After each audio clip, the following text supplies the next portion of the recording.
alors que les pays qui ont moins d'argent que nous et qui ont une population plus grande gagnent plus que nous. Qu'est-ce qu'il y a eu? Ok, vous nous demandez le sursaut patriotique. Nous sommes prêts. Moi je dis, nous sommes prêts.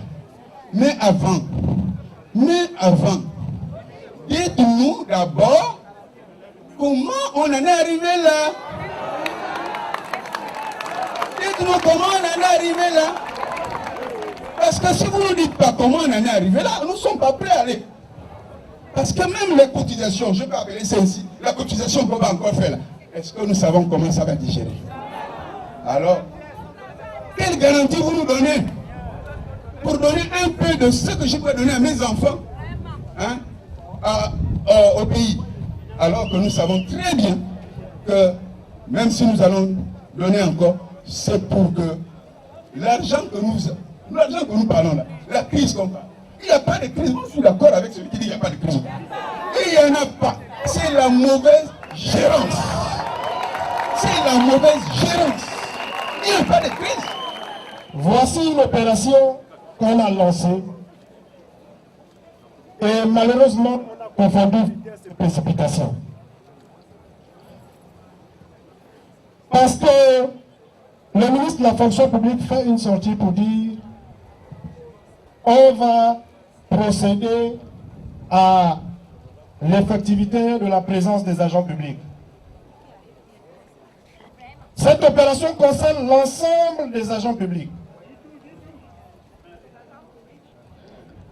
Ensuite, on nous dit cette opération ne concerne plus l'ensemble des agents publics, elle ne concerne que ceux en activité dans l'estuaire. Et même là, quand dans l'estuaire, il faut relever qu'on a enlevé les forces de sécurité et de défense. Parce qu'effectivement, il y en a qui travaillent à l'estuaire. On dit, ces agents ne sont pas concernés. Le ministre en charge de la communication nous dit, il n'y a pas d'autre solution. Nous sommes en période de crise, c'est un passage obligatoire. Celui du budget nous dit, il n'y a pas de crise. C'est simplement que nous avons décidé de savoir qui est où et qui gagne quoi. Voici des contradictions. Le secret de la victoire, il faut que nous puissions faire peur à cette bande de voyous. Parce qu'un collègue, un camarade à l'université me disait, quand je disais, nous sommes dans un état voyou, il m'a dit non, il faut me corriger ça. C'est un état de voyou. Ce n'est pas l'État qui est voyou. C'est des hommes là qui sont des voyous. Et je voudrais remercier certains de ces voyous. Akbar Onanga. Je vous demande d'applaudir pour ce pigiste. Otango, il faut applaudir pour Otango. La mangue mûre, au gaz, il faut applaudir. Parce qu'ils sont en train de faire un travail de casse. Ils cassent nos emplois. Ils cassent nos carrières. Et c'est une chance pour nous. Parce que sans ces casses de nos salaires, sans ces casses de nos carrières, nous ne serons pas ici aussi nombreux. Donc il faut remercier ceux qui sont à la touche de notre mobilisation. Ils travaillent pour nous. Oganele travaille pour nous. Otene travaille pour nous. Aliakma travaille pour nous. Parce que la première façon pour mettre les Gabonais dans la rue, c'est de les couper les salaires. Omar Bongo avait dit ceci. Le jour qu'on va toucher au salaire des Gabonais, ce régime va tomber. Et nous sommes sur la voie. Ne fouillons pas notre mission historique. Chaque génération, chaque organisation a sa mission divine. La nôtre est celle de libérer ce pays des forces du mal, des forces obscures. Notre argent se trouve dans les poches des hautes personnalités. Notre argent se trouve dans les immeubles que vous voyez partout. Notre argent, c'est dans les comptes des gens. Et on vient vous demander, vous qui n'avez rien, vous mangez les croûtes de riz, on vous dit prenez encore ces croûtes-là pour ajouter l'autre côté. C'est pas possible. C'est pas possible. Moi aussi j'ai des enfants. Qu'est-ce que je laisse à mes enfants quand je vais mourir? Il y a des gens qui en ont déjà pour arrière, petit-fils. Mais moi je n'ai même pas encore pour mon propre enfant direct. C'est ça que je voulais vous dire. Et vous dire que il faut supporter. Il faut avoir le courage. Lorsqu'on s'engage, on est courageux, mais on a peur. Mais la peur doit disparaître. Et comprendre que lorsqu'on se bat pour le peuple, à un moment donné, il faut accepter tout ce qui peut arriver. Ah, il faut accepter tout ce qui peut arriver. Vous avez peur. Or, la peur aujourd'hui a changé de camp. La peur aujourd'hui a changé de camp. Le combat est un combat syndical. Le combat est un combat citoyen. Le combat est un combat démocratique. De quoi avez-vous peur? De quoi avez-vous peur? De qui avez-vous peur? Nos cibles, ce n'est pas ce gouvernement-là. Il est moribond, il est agonisant, il est sortant, il est partant, il n'existe plus. Notre combat, c'est l'avenir de notre pays. C'est pourquoi je voudrais, en ce jour anniversaire, saluer la mémoire de Robert Zoko, ce journaliste burkinabé qui est le symbole de la lutte au Burkina Faso. Personne ne viendrait libérer ce pays. C'est notre mission. Alors pour réussir, nous devons défier. J'ai dit bien le mot défier. Nous devons défier l'autorité. Nous devons défier l'autorité. C'est que lorsque nous avons la capacité de défier l'autorité, que les solutions vont commencer à être trouvées. J'aime cette pensée de Saint-Exupéry qui disait il n'existe pas de solution. Il n'y a que des forces en marche. Il faut les créer. Et les solutions en suivent. Notre mission, c'est de créer ces forces en marche. Chers camarades, vous avez entendu les premiers intervenants. La situation est grave. Tout le monde revient sur un élément essentiel, c'est la peur. Nous devons être capables de vaincre nos peurs. Parce que le gouvernement Ali Bongo, ils ont fait leur choix. Nous le prenons pour des irresponsables ou des inconséquents. Non, ils sont logiques avec eux-mêmes. Ils ont leur logique. 1, 2, 3. Ils ont leur logique. Et ils ne font que dérouler ce qu'ils ont prévu. Je voudrais d'abord commencer par remercier tous ceux qui étaient là et en même temps aussi déplorer une situation. Oui, quand on commence nos assemblées générales, c'est par la prière. C'est pour remercier Dieu et pour qu'il prenne possession de ces lieux et pour qu'il nous guide. Et l'un des principes, c'est la tolérance. Il faut être tolérant. Et surtout que ce combat est d'abord un combat syndical. Le secrétaire général Mombo vous l'a dit. C'est d'abord un combat syndical, sauf que nous les travailleurs, ben, on vient avec nos parents, on vient avec tout le monde, toute la société. Et le syndicat, il est au-delà même des partis, parce que dans Dynamique Unitaire, tout le monde est représenté. Il faut le savoir. Tout le monde est représenté. Moi qui vous parle, j'ai mon étiquette. J'appartiens à un parti politique. Et j'assume. Et les autres aussi. Nous avons des représentations départementales. Ça va peut-être surprendre certains, mais il y a des PDGistes dans Dynamique Unitaire. Et oui, parce qu'ils sont là pour défendre leurs droits et ils sont prêts à marcher et à faire partir tous ceux qui sont à l'origine de leur malheur. Mais ils assument leur appartenance. Donc soyons tolérants. Nous ne faisons pas de la politique, mais nous acceptons les soutiens des hommes politiques. Parce qu'ils sont dans leurs droits aussi. Ils sont là pour défendre les citoyens. Et nous qui sommes les travailleurs, étant en détresse, c'est normal qu'ils viennent nous soutenir. Là aussi, Dans toutes les démocraties, on l'a vu. Donc, ne soyons pas sélectifs en tant que syndicalistes pour choisir certains et pas d'autres. Et je voudrais revenir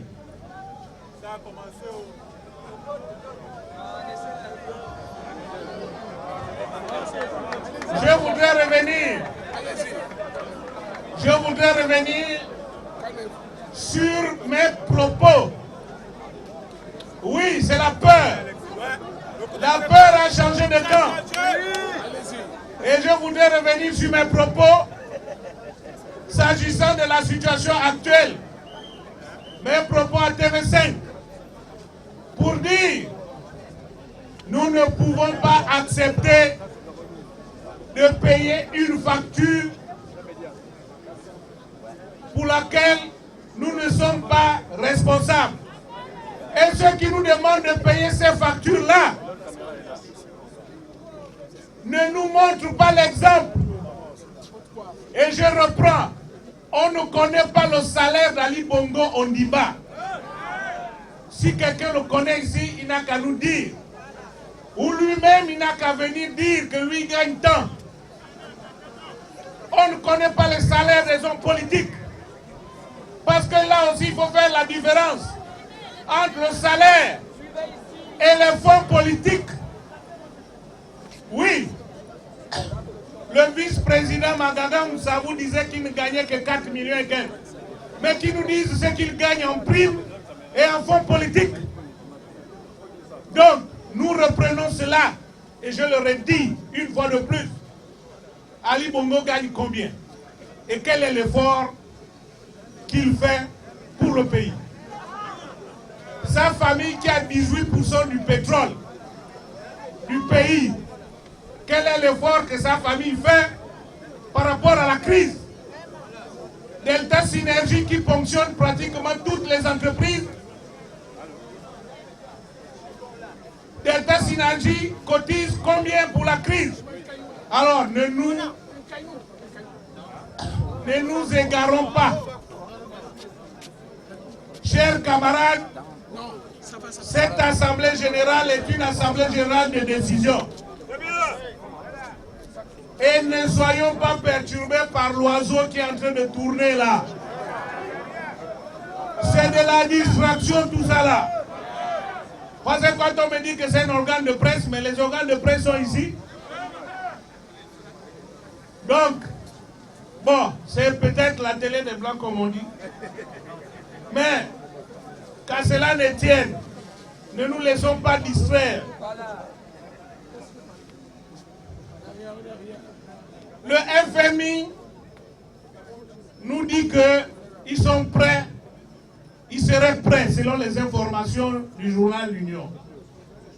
Là aussi, vous avez entendu à TV5 Monde que la société civile, dynamique unitaire, nous allons nous organiser pour attaquer ces personnes-là aussi en justice. Parce qu'elles sont en train d'endetter le Gabon davantage, c'est-à-dire nous. L'argent qu'ils donnent là, c'est l'endettement supplémentaire puisqu'on ne sait pas ce que cet argent fera. Si on est dans cette situation, c'est justement parce que ils nous ont endettés jusqu'à un niveau où on n'est plus capable de payer nos dettes.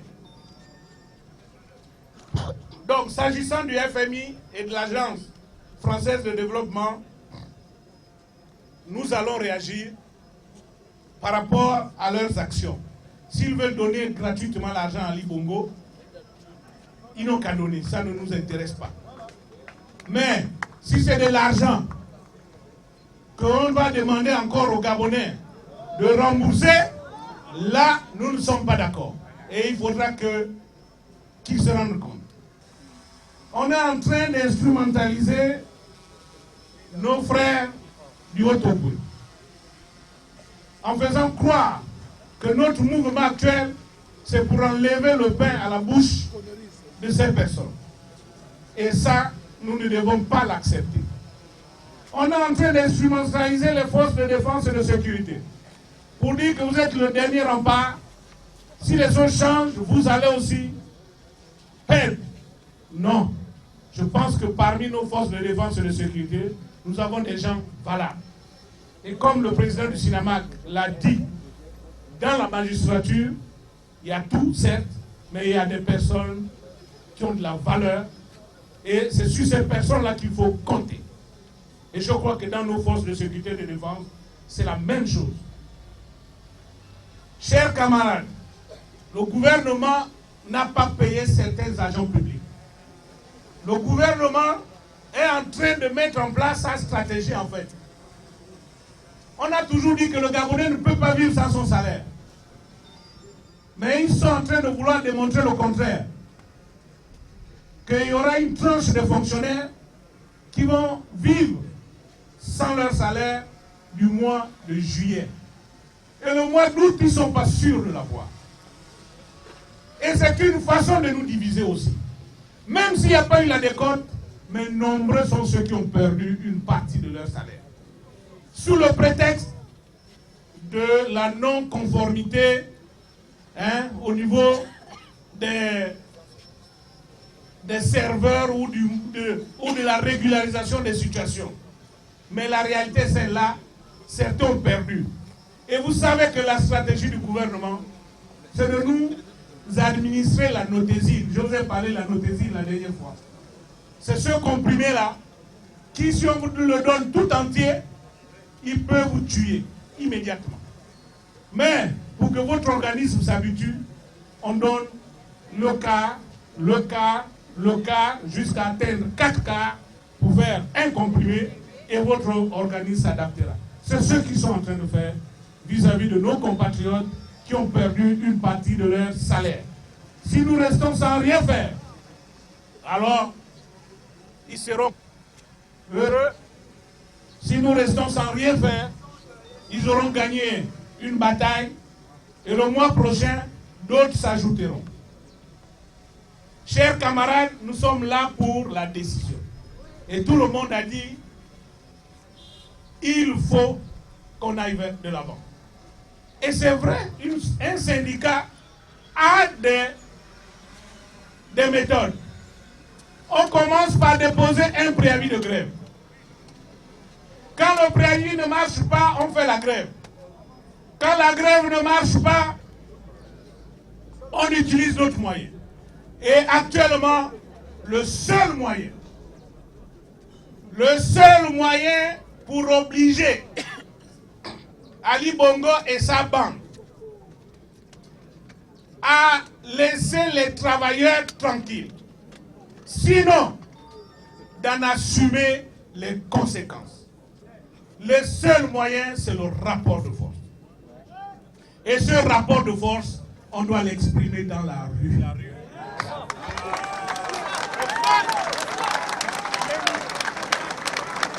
Oui, on va l'exprimer dans la rue en respectant la loi. Parce que la loi nous autorise à occuper la rue et à marcher. Mais camarades, ne faites pas comme le 1er mai dernier. Ne faites pas comme le 1er mai dernier. Ou quand nous étions ici avec un dispositif de policiers, quand on a décidé d'aller là-bas, il y a certains qui ont fui et il n'y a qu'un petit groupe qui avait marché. Il ne faut pas faire la même chose. Même si c'est vrai que dans notre mobilisation, il y a les forces de défense et de sécurité qui sont en civil. Ils font leur travail, on n'a rien contre. Mais je crois qu'à l'avenir, on va les mettre à un seul endroit pour mieux les identifier, pour qu'on ne compte pas dans les effectifs. Parce que quand on va dire qu'il y avait 2000, 3000, mais moins les agents de renseignement. Donc, on va peut-être trouver un moyen pour vous identifier. Alors, donc, la rue doit nous débarrasser de la peur. Oui. Parce que nous qui prenons la rue, nous serons devant. Mais, il ne faudra pas qu'on soit comme un général qui dit en avant tout. Et quand il regarde derrière, il n'y a personne. Il est tout seul sur le cheval. Mais, je vous l'avais dit, le 11, pour la défense de mes droits je n'ai pas aussi besoin de quelqu'un d'autre. Même seul, je marche. Et ce jour-là, mon frère Malanda avait dit, tu ne marcheras pas seul, je serai avec toi. Donc, nous qui subissons, nous n'avons pas besoin d'interprètes. Quel que soit notre état, nous devons être debout. Et Dynamique Unitaire et les organisations syndicales qui ont accepté de travailler pour défendre les travailleurs, nous avons déjà pris les devants. Nous avons déposé ce document par voie d'huissier de justice au ministre de l'Intérieur pour annoncer que les organisations syndicales dont les noms suivent appellent tous les travailleurs à une grande marche le lundi 13 août 2018.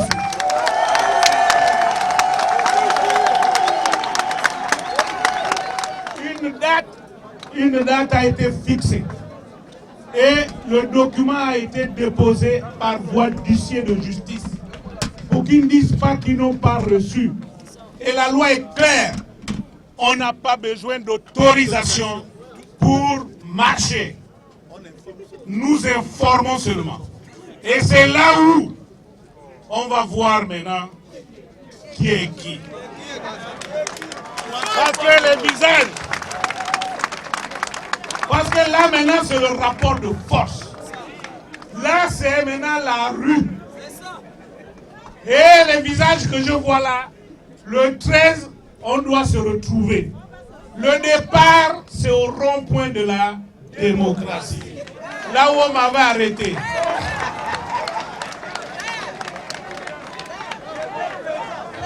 On va partir du rond-point de la démocratie dès 8 h.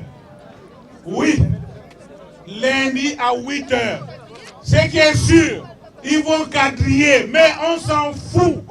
Parce que on sera là. Mais je vais vous dire que entre aujourd'hui et le 13, nous allons organiser des séminaires de formation pour le maintien. Parce que, non, il n'y a rien d'extraordinaire.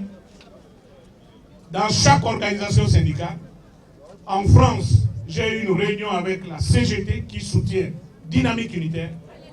Ils ont ce qu'on appelle un service d'ordre et toute organisation syndicale qui marche doit avoir un service d'ordre. Et donc, ils nous ont donné leur documentation pour qu'on puisse former ceux qui seront au service d'ordre pour cette manifestation. C'est juste pour sécuriser parce que c'est pendant ces manifestations qu'on nous envoie les casseurs, qu'on nous envoie n'importe qui pour nous faire adosser la responsabilité. Donc le service d'ordre, c'est ça son objectif, c'est d'encadrer la manifestation. L'avantage avec ces organisations syndicales, telles que la CGT, c'est que les policiers étant autorisés à avoir des syndicats, et bien en général, c'est les syndiqués de ces corps-là qui organisent ces services d'ordre pour le compte de leur organisation syndicale. Or ici, malheureusement, les policiers n'ont pas le droit d'avoir des syndicats et donc on est obligé de se débrouiller nous-mêmes pour avoir ce service d'ordre. Alors quand on viendra à 8 h, s'il y a un cordon de sécurité, ne fuyez pas, restez à l'extérieur du cordon pour attendre les autres. Purement et simplement. Et si nous sommes 100 000, aucun cordon ne nous résistera. Je dis bien, aucun cordon ne nous résistera.